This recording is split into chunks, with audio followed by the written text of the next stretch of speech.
Scramble by I Had Him on the Ropes, Carter Reed, and Rory Garmati, roasted today's. Chapter 6, Day 489. It was only several weeks after Bruce had finally finished creating the Justice League that he realized that Superman thought they were friends. It hadn't been easy. Not that much was anymore, Bruce thought, and it had drained more of his emotional and mental strength than he'd anticipated. The process of finding, stocking, and securing a place that was not only accessible and loaded with enough tech to meet all of their potential needs, but also that appeared to the outside eye completely ordinary, had been difficult. Not to mention the strategy that had gone into trying to ensure their watchtower, Superman's nickname, not his, was well placed as not to reveal themselves. Well, Bruce, because everyone else seemed to believe that sharing was caring, nor to draw public attention to their civilian identities. All in all, the place had occupied Bruce's to-do list for a while, and much to Alfred's amusement, he had done it well. "There's no point putting in some effort, Alfred." Bruce had scoffed, ignoring the racing beat of his heart as a wave of emotion crawled its way north into his throat that was tangy with the fear of someone knowing he gave a crap. But he did, not least because the League worked. While, yes, the ragtag group was a drain upon his resources and yet another thing to hide amongst the Wayne financials, not to mention adding difficulty in maintaining his identity among so many powered individuals, it had saved the world a further 3 times since he'd taken it upon himself to fashion them a hangout. There had been the incident with a thing they'd later called a parademon, another incident with Luthor this time involving kryptonite, which Bruce most definitely whisked away for himself because contingencies, and a magical portal, which he left to the alien and the alien cop to deal with because no! And finally, some hypnotic gas that had caused a mass panic across the globe. That had been worse than the previous 2 incidents combined. It had taken all of them, in the end, to stop the world turning to shit, and Bruce knew deep down that the Justice League could be a good thing. A really good thing. In the end, Watchtower. That's such a cool name! Shut up, Flash. Was ready 3 days before Clark first used his 100-watt smile on Bruce.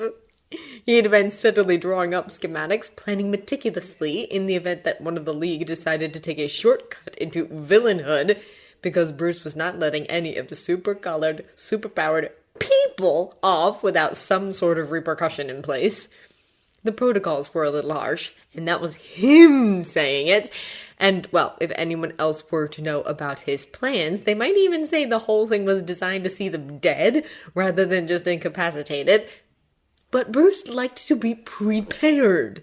He was halfway through the countermeasures for Flash, a speed-sensitive device that would knock him out either through exhaustion or one hell of a bang, when Clark sidled up beside him and struck up a conversation. He peppered his tale of Kansas and Lois and the paper with a smile that, if Bruce weren't seated, would have taken out his knees.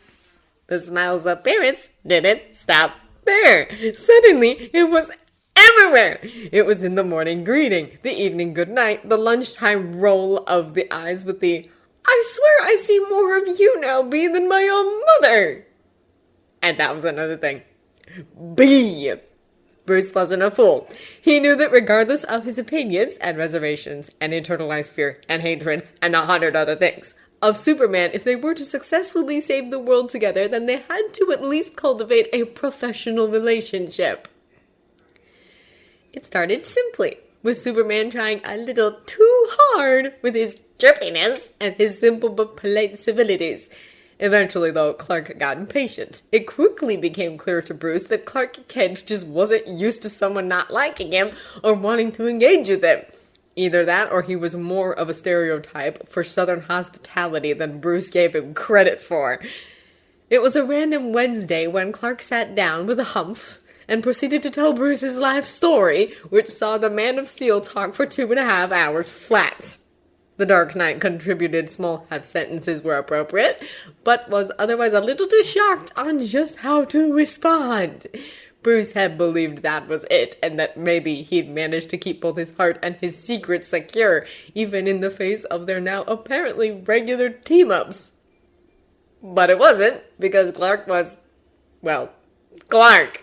Somehow, Clark's greeting for him had morphed from a nod and a "Batman" into "Hey, B," accompanied by the biggest, sunniest smile that would make even Kansas charm feel cold.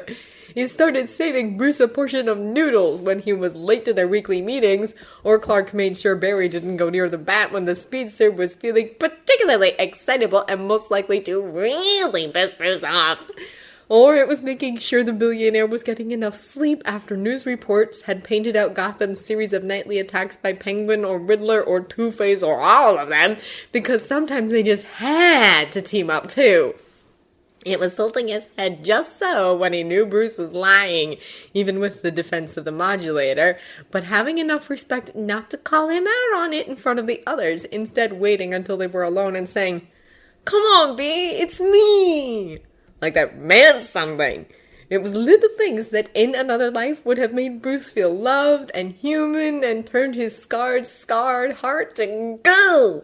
They grated on him a little when the burnt skin on his side itched, but he quickly realized that was just the way Clark was. He'd make sure the fridge was stocked with enough ice cream so Barry could refuel on all the sugar he needed after a fight, while the rest of them waited patiently for food. It was offering Diana tickets to the theater when he'd been given them for free by the Planet, and knew she had missed out. It was pressuring politicians into advocating for better fishing practices and an end to whale hunting when Arthur, on one particularly memorable occasion, came into Watchtower with tears in his eyes, blubbering about a dying whale and her calf. It was engaging Victor in football talk when the man became convinced he was more machine than human. It was humoring Hal when he tested the strength of his will by trying to create constructs that Clark couldn't break or lift or laser with his red beam eye things. Clark was such an alien! It was dozens of little random acts of kindness that made Clark Clark. A year ago, Bruce would have hated to be witness to such expressions of love, partly because he'd been so devastated by a lack of it. But now there was a familiar ache in his chest that, while unpleasant, was not painful anymore. He had finally, Bruce realized, reached acceptance. His soulmate was, he thought, a generally nice person. Well, to everyone but Bruce Wayne, it seemed.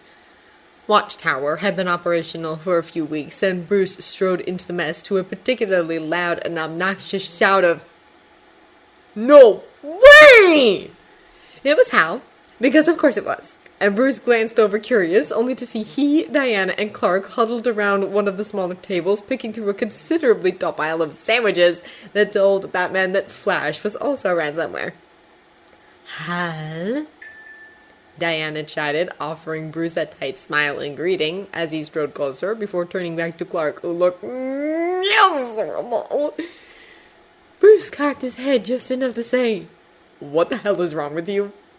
Clark shrugged, sighed heavily, and dropped his gaze to his hands, which were wringing nervously. "Oh, don't do that silent talk shit," Hal moaned, glancing between the two, hands dragging through his hair and green ring catching on the light, before fixing his eyes on Batman. "Soups is all upset because Lois is upset with him." Bruce kept his face impassive, but couldn't help but let a ripple of surprise shoot through him. It wasn't the first time he'd heard the name Lois Lane. He knew the woman was Clark's girlfriend, but they hadn't really spoken much about her. One of the only topics, actually. In Bruce's defense, he was accepting, not dead.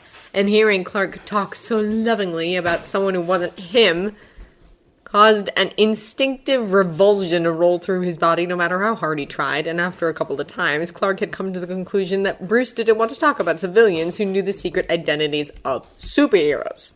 Bruce let him believe that, of course. Clark hadn't brought her up again, and immediately seemed nervous at Hal mentioning her in Bruce's company now. "I'm sure Pete doesn't want to hear about this," Clark began, something vulnerable in his voice that he was desperately trying to hide with humor, but failing miserable. "Maybe he has an idea!" a voice shouted from the side as Flash zipped into the room in a blur of red-yellow light and a crackle of lightning. "I mean, it's Batman! He always has ideas!" "Barry, Clark grimaced before sighing heavily, knowing that between the two of them there was no chance of winning the ensuing debate. He took in a long inhale and nervously met the white-colored lenses of Batman's cowl. Lois found out about my soulmate, he confessed, quiet. She's not happy. Bruce's heart stalled. He did everything in his power to keep himself rooted to the spot. Not trusting his voice, he made the smallest movement with his head, which Clark, God bless him, interpreted as a silent, "Carry on." The black-haired man sighed again. At first she wasn't happy that I'd met them, but not done anything about it, he began. She's quite traditional like that. Another sigh. I mean, we knew that we didn't belong to each other. But I didn't think I'd ever meet them. I mean, for years I figured they must have been Kryptonian and died with the destruction of my planet. And Lois, her soulmate, died as a child. They were childhood best friends, you know. So we figured that it didn't matter. But I suppose it does in the end. Clark sounded so despondent, voice rolling through more emotions than Bruce knew existed. He shook his head a little, as though to clear his mind of the thoughts buzzing inside his skull. Then, when she found out I knew who it was, of course she demanded to know. So I told her.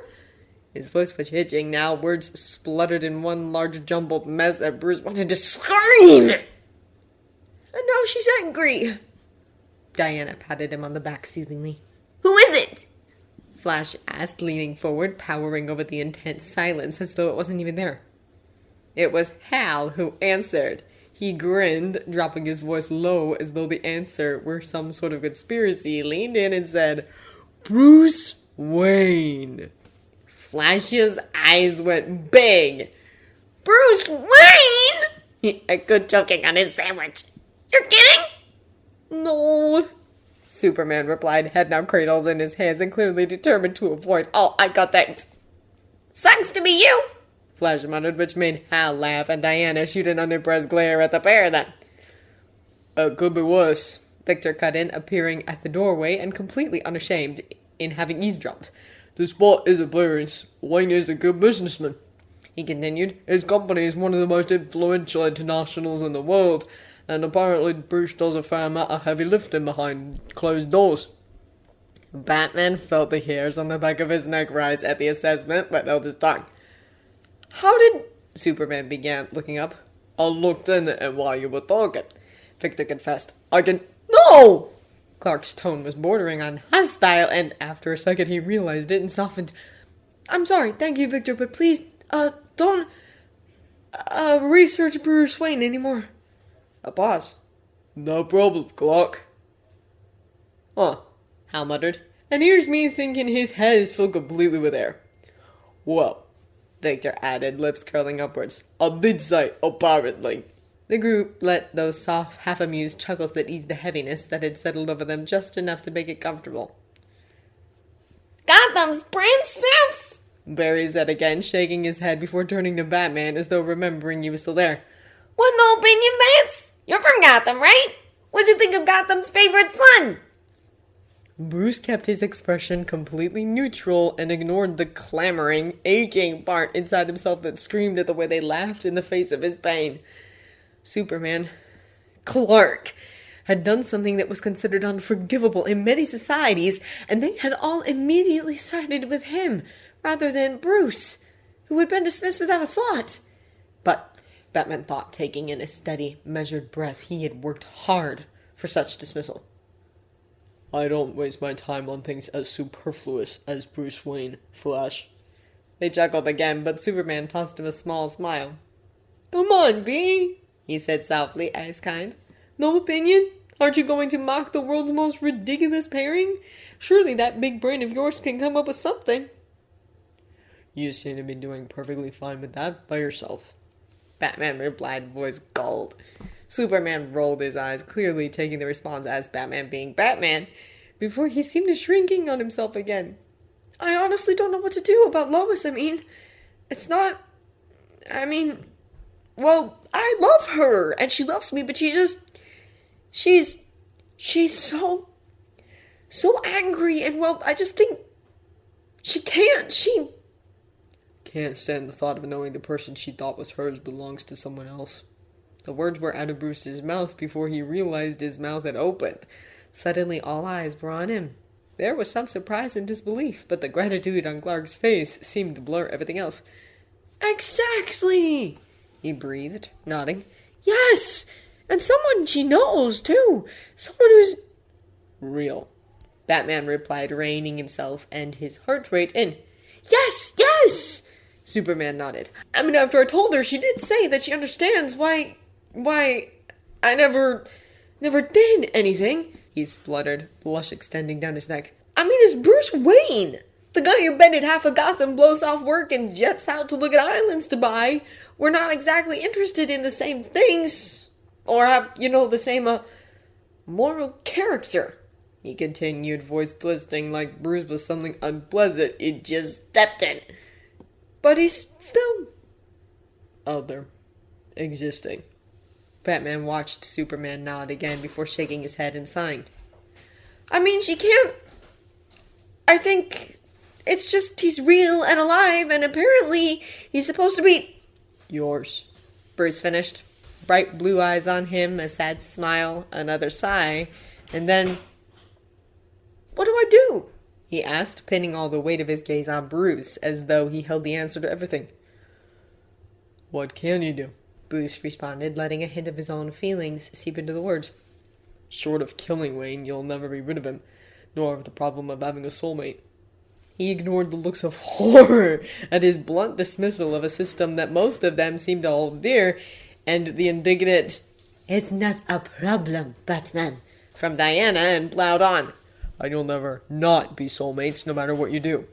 You could get rid of the words, you could run, you could love someone else, but it's not going to change the fact the universe bound you together.